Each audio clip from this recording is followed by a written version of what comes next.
Alors, une petite annonce avant, c'est que le 24 octobre, on a une conférence que notre séminaire théologique organise, Saint-Bec, sur les différents tabous.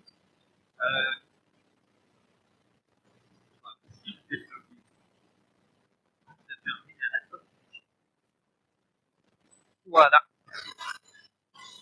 Alors, c'est un conférencier originaire de France et un chrétien qui est affermi dans la défense de toutes sortes de questions que les gens nous posent aujourd'hui, que ce soit sur l'homosexualité, que ce soit sur le transgenre, que ce soit sur le mariage, que ce soit toutes les questions d'actualité.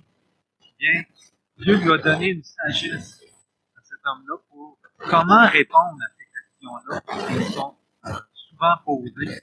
Alors, c'est vraiment une occasion d'apprendre comment discuter de ces choses-là. Et je vous ai envoyé le lien hier matin. Pour s'inscrire, c'est 30 $ par personne ou par couple. Il y avait plusieurs possibilités d'inscription, donc c'est le samedi 24 octobre. En même temps, on va devoir cette même fin de semaine-là faire une réunion d'affaires pour la suite du bâtiment.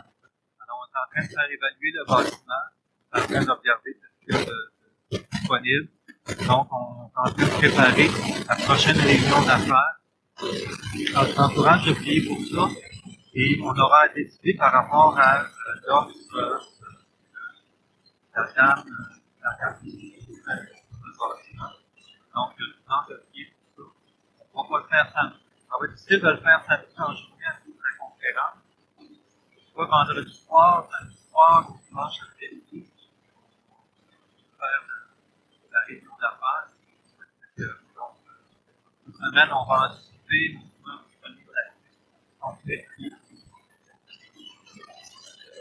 Ce matin, pour ce beau dimanche d'Action de grâce, on va regarder ensemble la fidélité de Dieu, ta fidélité.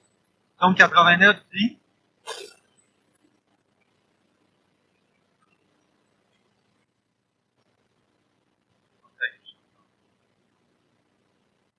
non.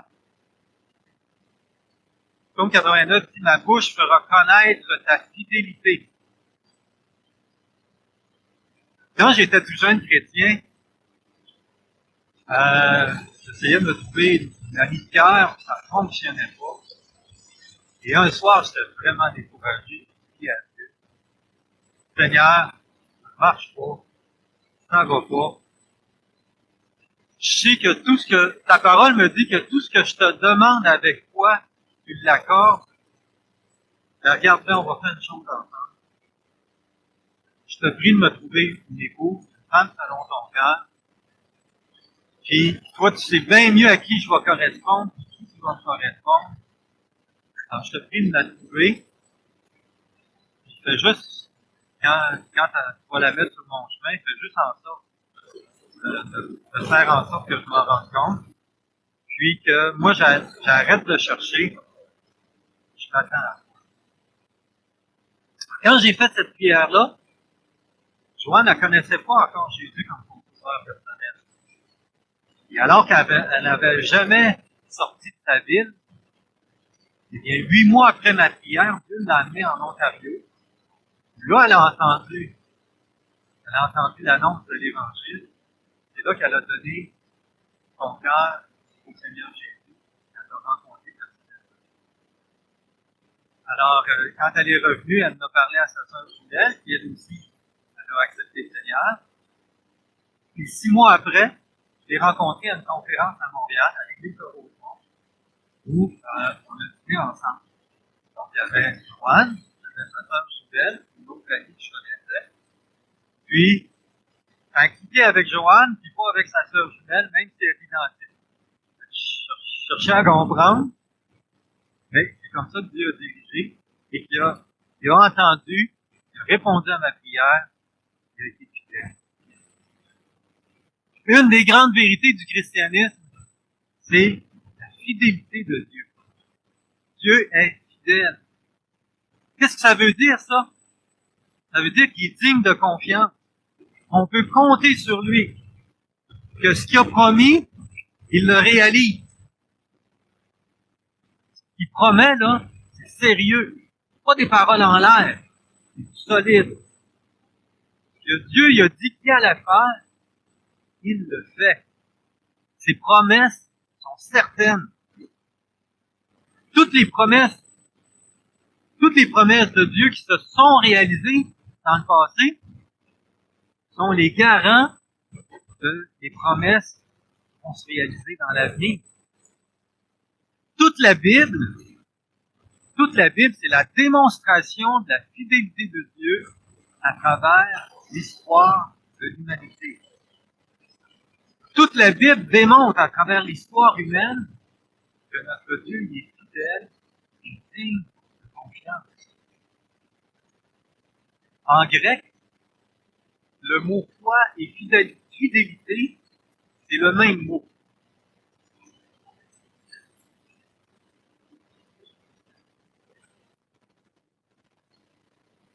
Et c'est le même mot qui est traduit selon le contexte.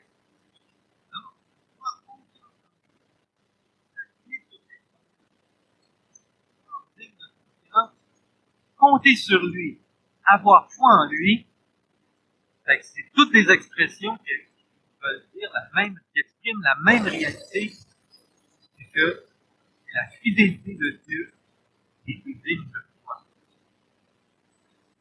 Fidélité et vérité vont de pair dans la Bible. D'ailleurs, dans l'Ancien Testament, souvent, le mot fidélité traduit vérité. Pourquoi? Parce que Dieu dit vrai, il est fidèle. Fidélité et vérité vont ensemble. Parce que Dieu tient parole, il est digne de confiance.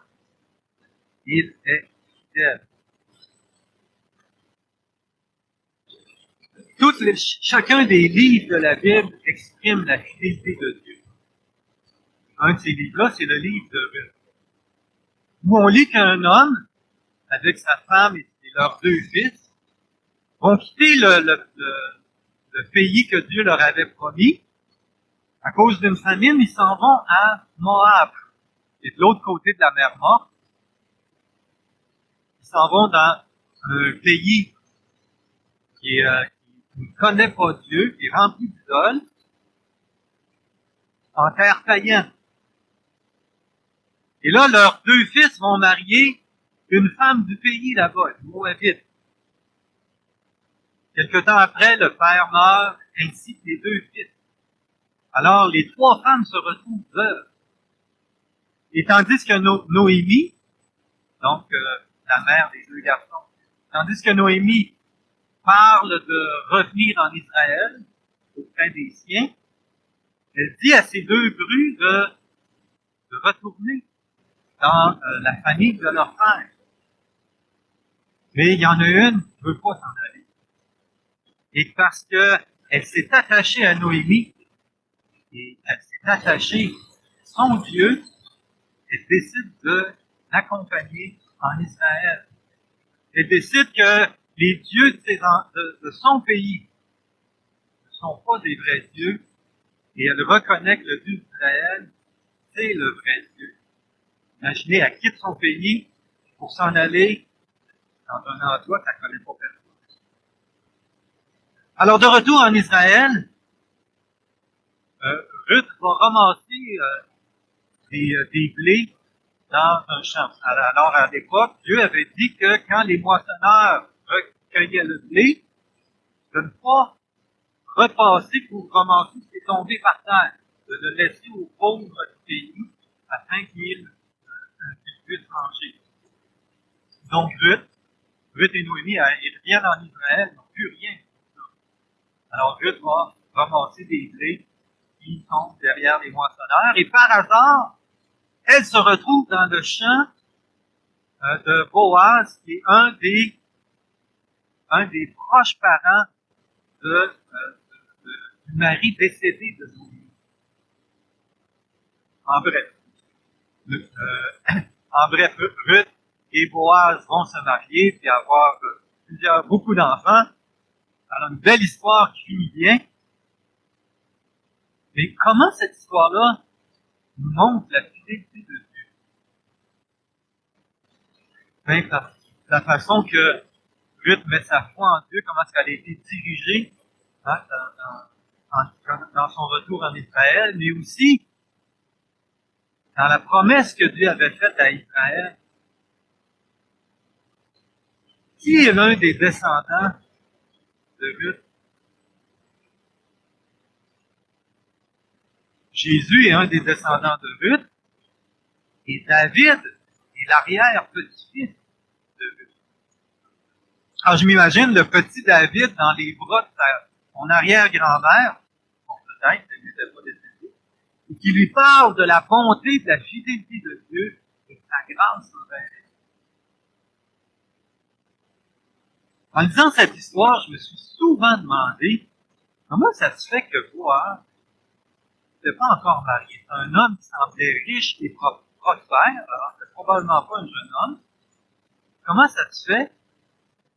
Je ne sais pas si vous êtes déjà posé cette question-là. Du moins, rien n'indique dans le texte qu'il était marié. Savez-vous qui était la mère de Boaz? Oui, ben oui, tu sais, tu étais là, je le dis.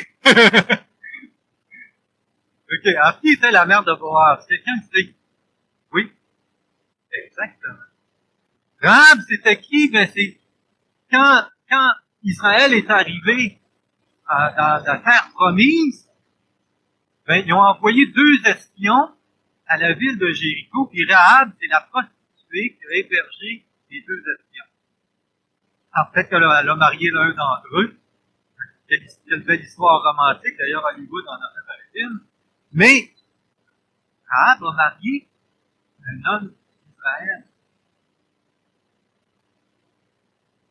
Savez-vous ce que veut dire Rahab? J'ai lu ça cette semaine dans Job 9:13. Je tombe là-dessus. Ben voyons donc. Rahab, c'était un mythe païen, c'est-à-dire un personnage mythique. C'était le monstre du chaos avant la création. Et quand Dieu a créé chaque chose, ça a établi un ordre, il a fallu que Dieu vainque ce monstre-là pour créer. Alors c'était un mythe païen du monstre du chaos. Imaginez, c'était son nom à Madame. Alors, non seulement c'était une Cananéenne, une ex-prostituée, mais à chaque fois que son nom était prononcé, ça rappelait une origine païenne du monstre du chaos. Ça, c'est la mère de Boaz. Alors, je peux m'imaginer que Boaz, c'est peut-être des pères en Israël hésitaient ou refusaient de lui donner leur fille en mariage. À l'époque, c'est les pères qui donnaient leur fille. Possiblement. Alors, Boaz était fils d'une ex-païenne. Son nom rappelait le monstre du chaos, une ex-prostituée en Israël. Alors, Boaz, fils de Rahab, épouse Ruth, une Moabite, une étrangère. Et savez-vous ce que Dieu avait dit des Moabites? Quand Israël donc juste avant cette histoire-là de Jéricho, quand ils sont arrivés en Israël, les Moabites ont refusé de les laisser passer sur leur territoire et les ont attaqués. À cause de ça, Dieu avait dit dans Deutéronome 23:4, l'Ammonite et le Moabite n'entreront pas dans l'assemblée de l'Éternel, même leur 10e génération n'entrera pas dans l'assemblée de l'Éternel, ils n'y entreront jamais. Dieu avait déclaré cela. David, l'homme selon le cœur de Dieu, c'est la 3e génération. Qu'est-ce que ça nous enseigne, ça? c'est qu'à travers la généalogie de David, même Messie, déjà la grâce de Dieu est là. Dans l'Ancien Testament, à travers cette histoire, Dieu signifiait que le salut était pour toutes les nations par grâce, que Dieu honore la foi bien avant la nationalité. Et que Rahab et Ruth n'étaient pas du tout du peuple d'Israël, eh bien, ont connu la grâce de Dieu, le salut, par leur foi en Dieu. Un Dieu qui est fidèle et qui appelle à la foi et à la fidélité. C'est de l'histoire. Vous connaissez Psaume 89?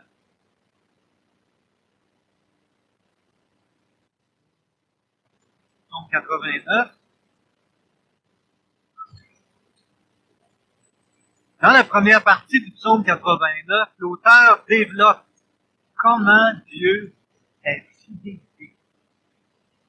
Il commence par l'expression de louange pour ses bontés, sa fidélité, et il va le faire vous savez, les psaumes étaient chantés, et sont souvent sous la forme de strophes qui se répètent. C'est-à-dire la première phrase fait une affirmation, puis la deuxième répète la même chose dans des mots différents. Il y a un parallèle entre les deux phrases, et on le voit très bien dans ces versets-là. Je chanterai toujours les bontés de l'Éternel, d'âge en âge, ma bouche publiera ta fidélité. Alors, chanter et bouche publier est en parallèle, toujours d'âge en âge est en parallèle, et bonté et fidélité sont mis en parallèle. Bonté et fidélité vont de pair. Dieu est fidèle parce qu'il est bon, il est bon parce qu'il est fidèle. Puis bonté et fidélité le conduisent à parler de qui?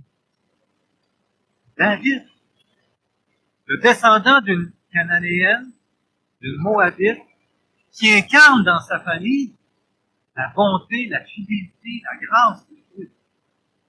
Et à travers David, Dieu a fait une alliance avec lui par laquelle il lui a assuré qu'un de ses descendants régnerait éternellement sur Israël.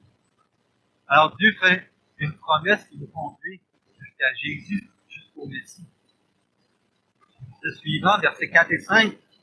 J'ai traité alliance avec mon élu. J'ai fait ce serment à David, mon serviteur. Encore ici, toujours un parallèle. Pardon.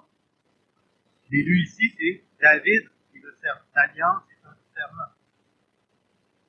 J'affermirai ta postérité pour toujours, et j'établirai ton trône pour tous les ans.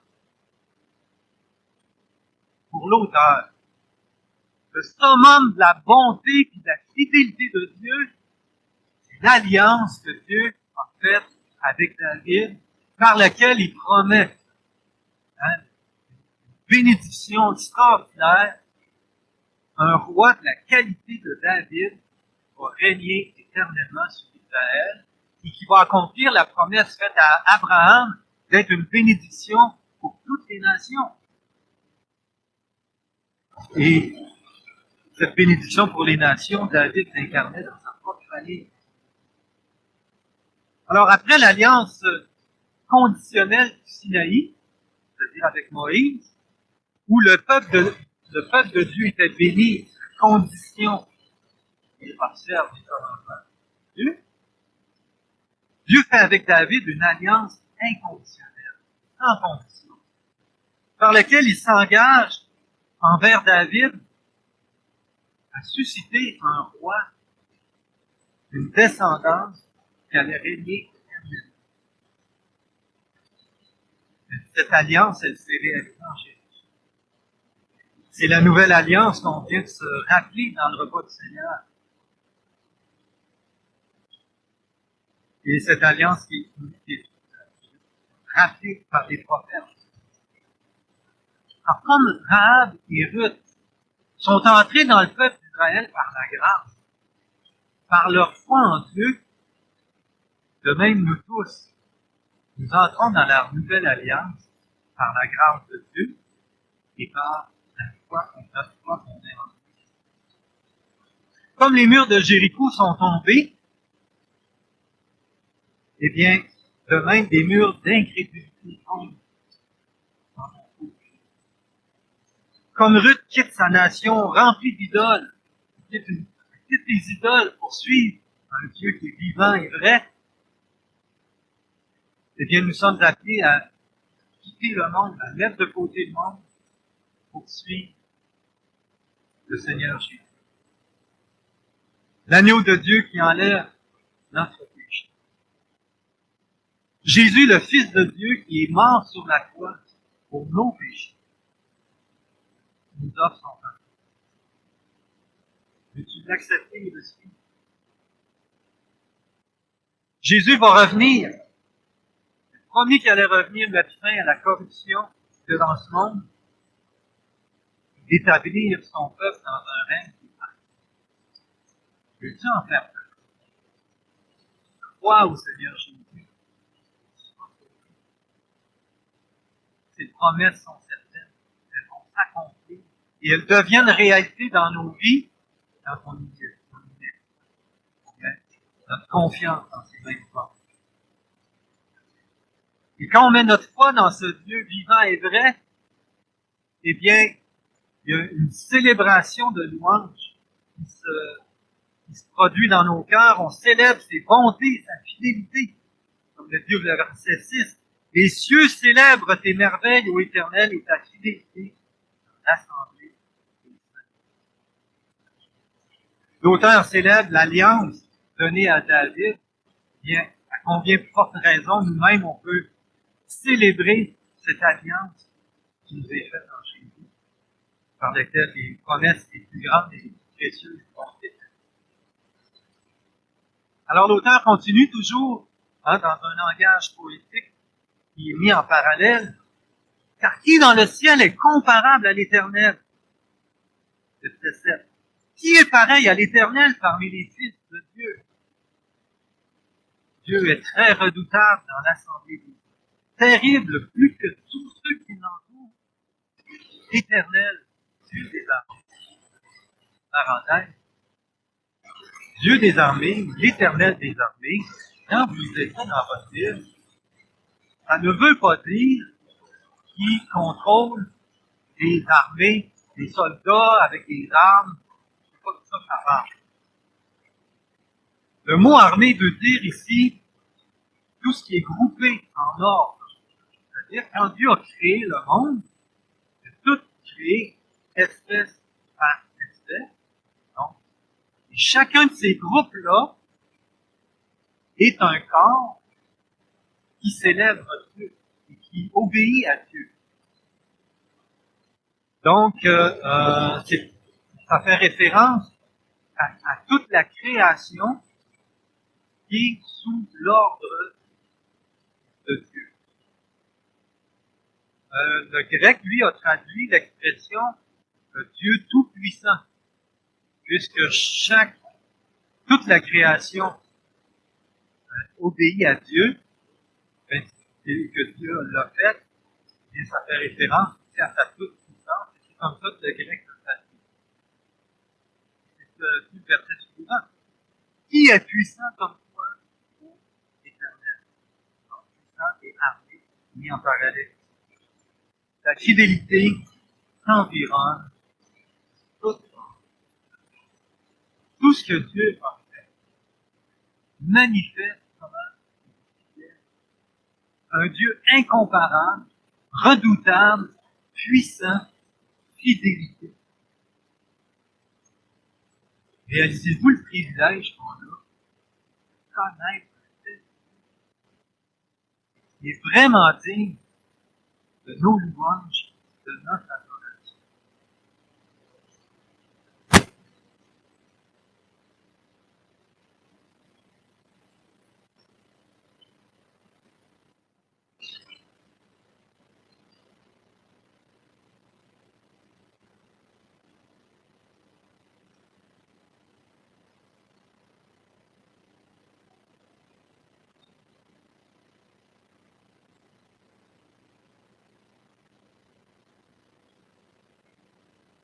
Dieu est fidèle à toutes les promesses.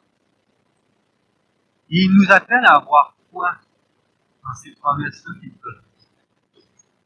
Il nous appelle à nous confier en lui, à nous appuyer sur lui, à lui faire confiance, à croire dans sa fidélité, à croire qu'il est bon.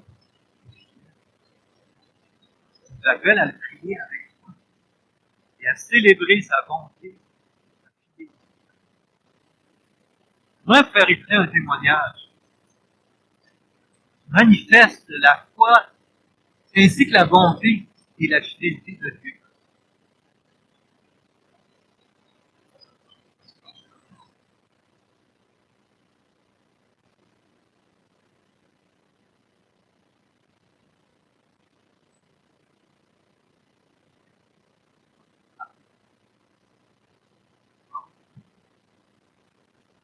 C'est assez spécial de savoir que c'est la même sphère, pour les mêmes sphères, et que tu ne contrôles plus rien.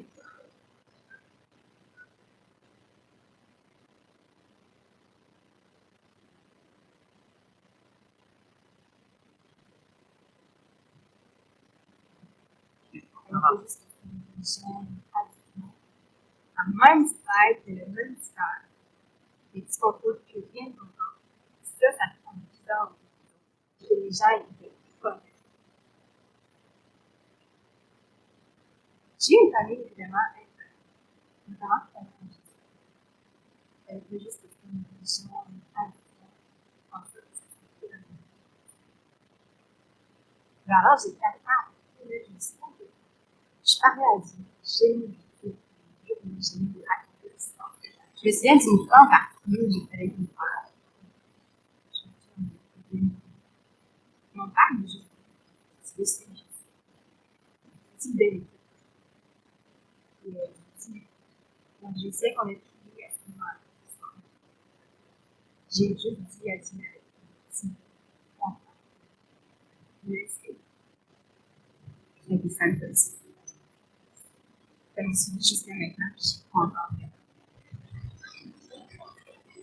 Je me souviens que Dieu, c'est une partie. À partir de 5 ans, ça m'a quand même assez bien ma vie. J'étais en santé, j'étais normale.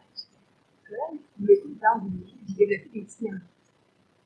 Au départ, il s'agissait simplement des pigments d'yeux. Il y a eu un événement au mois d'octobre où j'ai senti mes jambes faire, j'ai eu un traumatisme.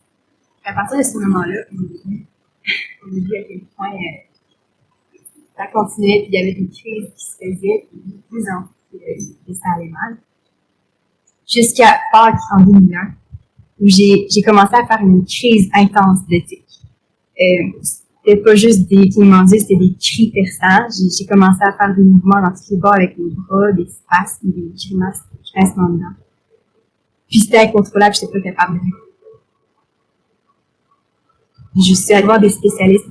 Ils nous ont confirmé que j'avais le syndrome G de la Tourette. C'est comme un déséquilibre du système nerveux. C'est surtout une maladie qui est incurable, qui ne se guérit pas.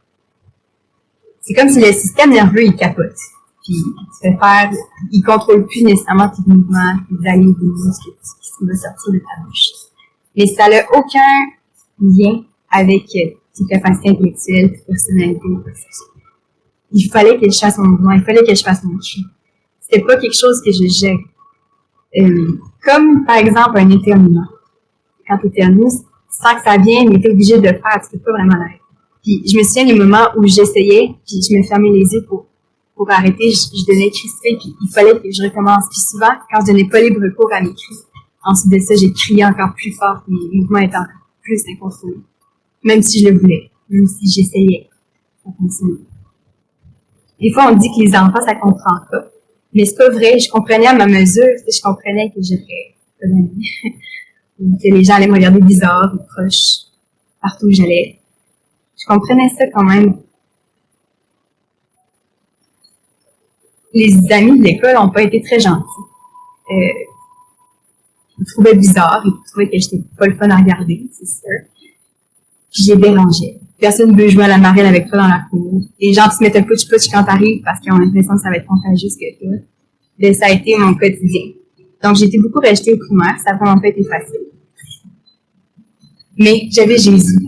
Ça ne le dérangeait pas. Ça ne le dérangeait pas que j'ai mes petits mouvements comme ça, que je pousse des cris, que je fasse des grignements, c'est pas bien. Lui, il était capable de voir en dedans. La bonté de Dieu, ça a été manifesté par Jésus. Parce qu'il veut mourir pour prendre. Ça, c'est pas de la bonté, je sais pas ce que c'est. Donc, que j'ai une maladie, que j'ai un problème de santé, je ne l'attribue pas à Dieu. Vers mes 7 ans à peu près, je fréquentais une église à ce moment-là. Il y a les gens de cette église-là qui ont décidé qu'ils voulaient prier pour moi. Qui ont prié pour une guérison.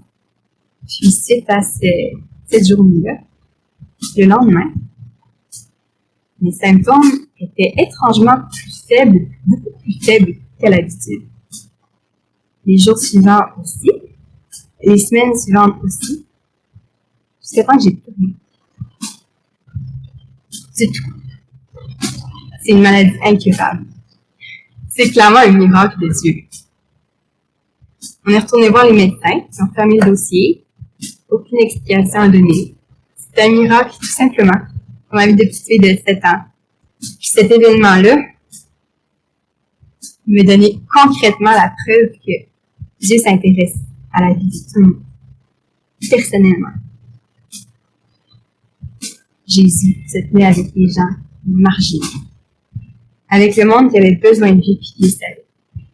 Il était accessible pour tout le monde, autant pour les gens érudits, les gens instruits, les gens qui étaient sages ou quoi que ce soit, les gens modèles, autant pour les criminels. Il était avec les gens que le monde avait plein de préjugés, de stéréotypes, qui avaient des mauvaises vies. Puis les aimait.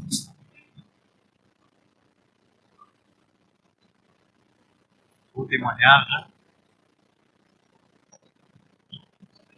Réalisez-vous, par la prière, l'impact qu'on peut avoir dans la vie. Une vie à la fois. Oui.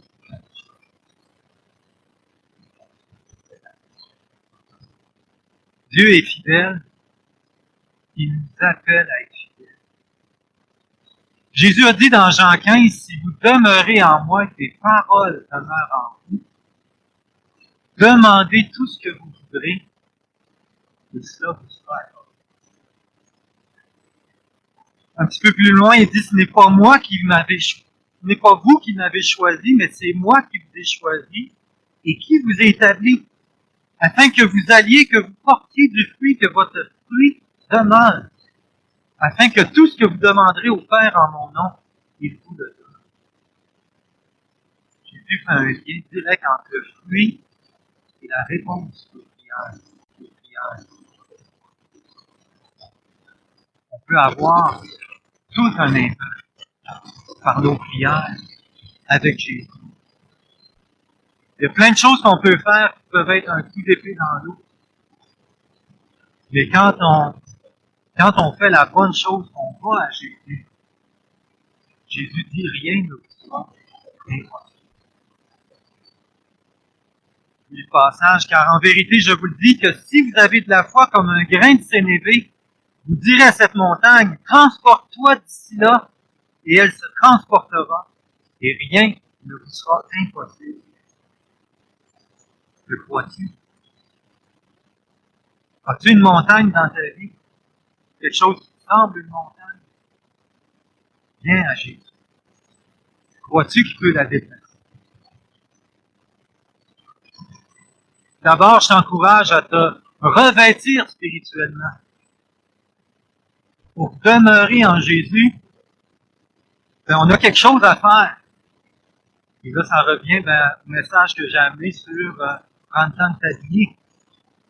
On a vu un mot, agapé, de se revêtir d'amour, la grâce, c'est-à-dire recevoir la grâce pour nous et l'accorder aux autres. Ensuite, les actions de grâce, la paix et l'Esprit Saint.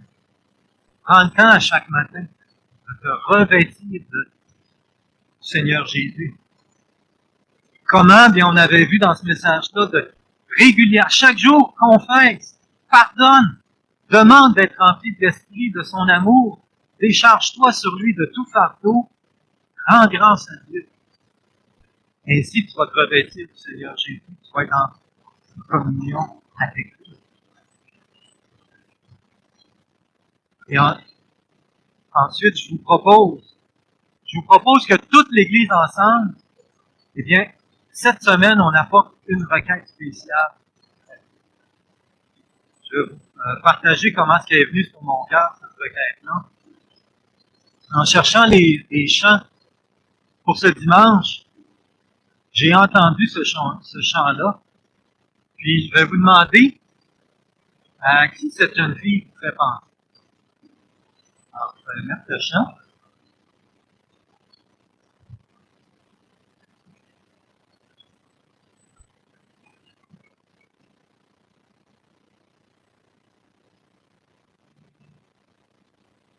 Ouais.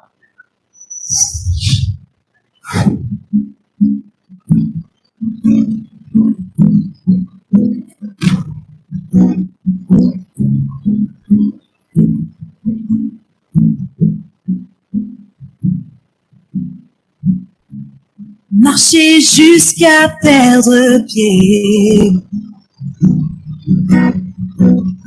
la tête haute pour ne jamais renoncer, avancer les bras chargés, te chercher pour trouver ma liberté. Te chercher toujours sans aucun retour, la nuit et le jour par amour. Te chercher sans détour, croire en ton secours et vivre enfin de ton amour. Dans ma vie. À qui elle vous fait penser? Non, mais une jeune fille qui est à notre église. Oui. Moi, j'ai écouté ça, je suis sûr que j'ai écouté des camps. Puis, quand j'écoutais ce chant-là, je pensais à elle, aussi, la brogue. Seigneur, fille remplie de joie, d'amour, de zèle pour le Seigneur, tombée dans un piège qui nous a occupés. Alors, c'est cette requête-là que tu m'as mis sur le cœur, que tous ensemble on prie pour qu'elle revienne au Seigneur. Alors, Rebecca, c'est la fille à Michel qui nous avait coché. Puis, j'étais responsable, je suis responsable de la jeunesse, puis on était invités dans la jeunesse ensemble. On a même fait un voyage en Israël. Et, elle est tombée en amour avec un jeune garçon. Puis son cœur s'est refroidi.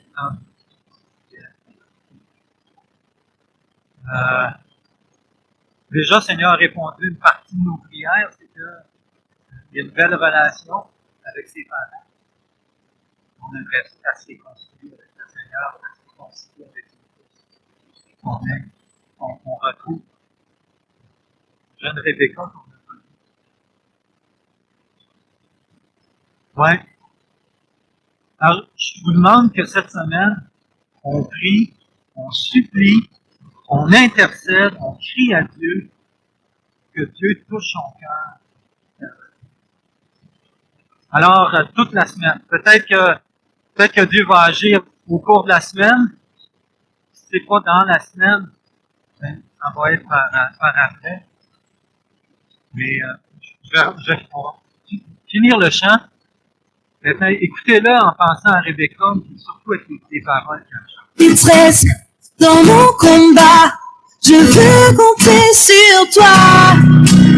Dans ma faiblesse, dans mes faux pas, toujours croire en toi.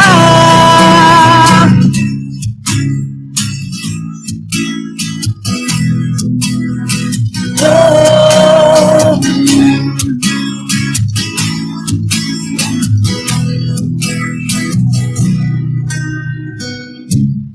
Face à ma difficulté, Je te choisirai toi pour m'épauler. Je lâcherai prise en premier. Pour que tu puisses me relever. Te chercher toujours sans aucun retour, la nuit et le jour par amour. Te chercher sans détour, croire en ton secours et vivre enfin de ton amour. Dans ma détresse, dans mon combat, je veux compter sur toi. Dans ma faiblesse, dans mes faux pas, toujours croire en toi.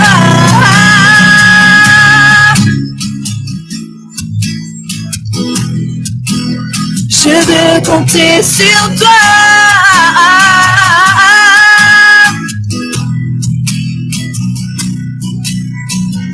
Je veux croire que les murs tomberont. Je veux voir la puissance de ton nom. Je veux croire que les murs tomberont. Je veux voir la puissance de ton nom. Dans ma détresse, dans mon combat, je veux compter sur toi. Dans ma faiblesse, dans mes faux pas, toujours croire en toi.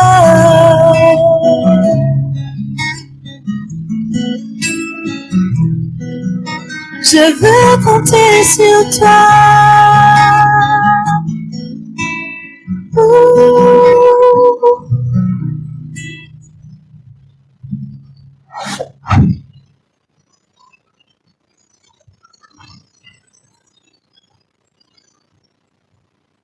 Alors, je vous invite à ce qu'on intervienne toute la semaine.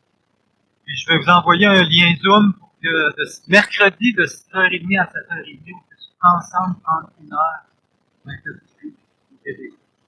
Dieu vous le met à cœur, jeûner, un repas, une journée, pour que vraiment pas une journée, pour que vraiment que Dieu intervienne et touche son cœur.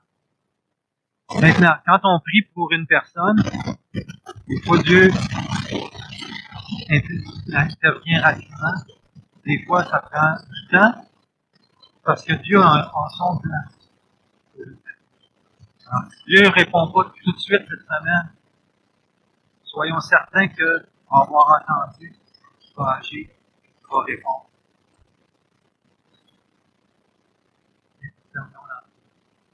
Oui.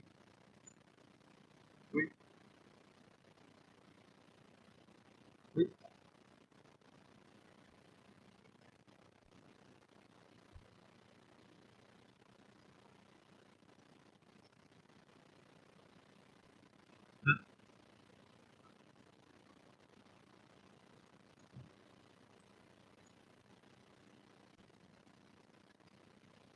Un petit peu, on lit le psaume 89, verset 31 et suivant.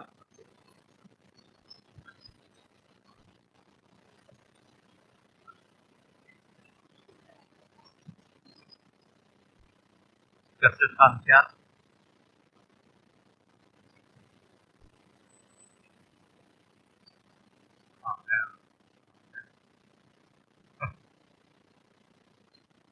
Oui, je vais le répéter. Verset 31 à 34. Si ses fils abandonnent ma loi et ne marchent pas selon mes ordonnances, s'ils profanent mes prescriptions et n'observent pas mes commandements, j'interviendrai contre leur révolte avec un bâton, contre leur faute par des coups. Mais je ne ferai pas cesser ma bienveillance pour lui, et je ne le ferai pas défaut avec. Je ne profanerai pas mon alliance, et je ne changerai pas ce qui est sorti de mes lèvres. J'ai juré une fois par ma sainteté, mentirai-je à David, sa descendance subsistera toujours. Son trône sera devant moi comme le soleil, comme la lune, qui sera établie pour toujours, le témoin qui est dans la vie est fidèle. Amen. Amen. Prions. Ô Père bien-aimé, quelle parole d'exhortation tu nous adresses. De croire en ta fidélité, compter sur tes promesses, et de prier en fonction de ça. Seigneur, conduis-nous à intercéder pour aider ton chaque jour, de supplier, à crier, demander, nécessiter. Seigneur, on te prie que tu viennes. On te prie, Seigneur, amène.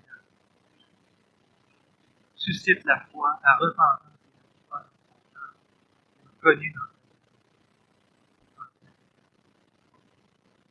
En même temps, Seigneur, pour les montagnes que chacun d'entre nous on a, les défis qui sont devant nous, les besoins qu'on a. Seigneur, aide-nous à te faire confiance, à te prier avec nous.